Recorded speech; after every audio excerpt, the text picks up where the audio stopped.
So first I want to just relay a comment, and then I'm going to start ticking off the questions that we've gotten, direct them to people. So we had a comment, which is a really smart comment about the effect of PFAS, not just from a regulatory standpoint, but from a commercial standpoint, which is if you're going to regulate the entire suite of PFAS chemicals, as I said, they're ubiquitous not only in the environment, but in our consumer products.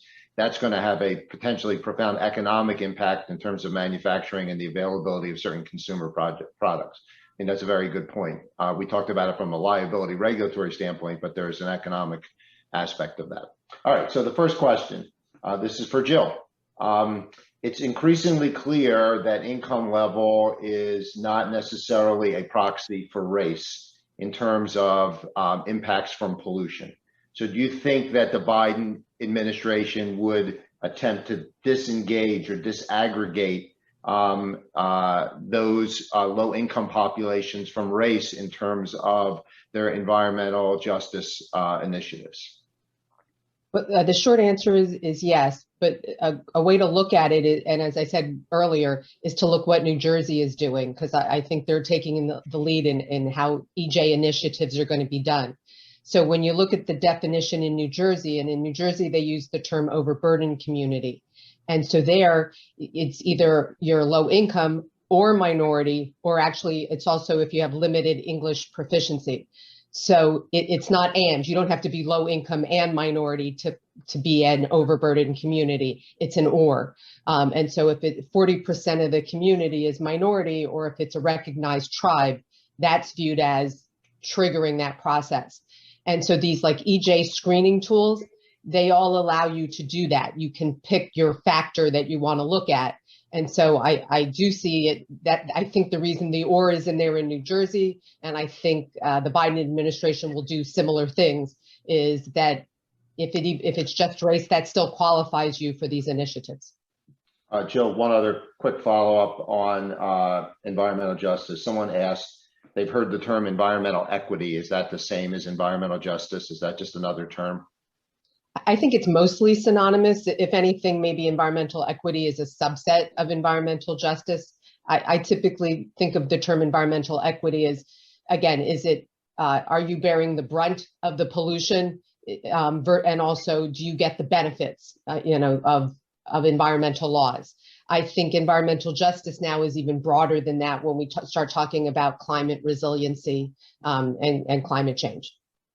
All right, this is a question for Jonathan Spergel. Do you see in the Brownfields realm the reopening of cases based upon the potential of PFAS at a site? I think it's a real possibility, especially if you're looking at Brownfields redevelopment on Superfund sites or portions of Superfund sites that are subject to 5-year reviews. So I think it's a real concern. And I think it's something that we need to keep our eyes on. I know, Rob, you and I have talked about it. It really raises a serious specter at a number of sites across the country that have been regulatorily closed. Okay, this is a question I'll take. Somebody asked in terms of Superfund remedies, do you think that there will be more an emphasis on sustainable remedies versus energy consuming remedies? So I think that's a really good question. I think the way that's going to be answered is the way that the agencies look at the application of the NCP criteria at Superfund site. There's a variety of the NCP criteria, some of which are threshold criteria, some of which are balancing criteria, and some of which are just the last two kind of more make weight criteria. But you can see how some of the initiatives with respect to renewable energy, climate change, social cost of carbon can be factored in if you wanted to at an agency level into an analysis of which remedy is going to be the preferred remedy at a site. So for example, cost, it's a threshold criteria. So you're going to look at cost. Another one, the community acceptance, that's going to be an issue. Implementability, is a sustainable remedy more or less implementable? So I think if it's an initiative and they want to do that, there's certainly the ability within the NCP criteria to look at more sustainable remedies as opposed to energy consuming remedies, which are very typical pump and treat type of remedies, which are very energy consuming. I also had, I think I had one last question. Let me just pull it up. Are public wastewater treatment plants going to be required to meet MPDS discharge requirements? And how will these standards be developed? Anybody want to talk about that? I could take a shot at it. I mean, we don't have standards yet. So, you know, when you say, are they going to be required to meet MPDS discharge requirements? The answer would be yes, as soon as those standards are developed.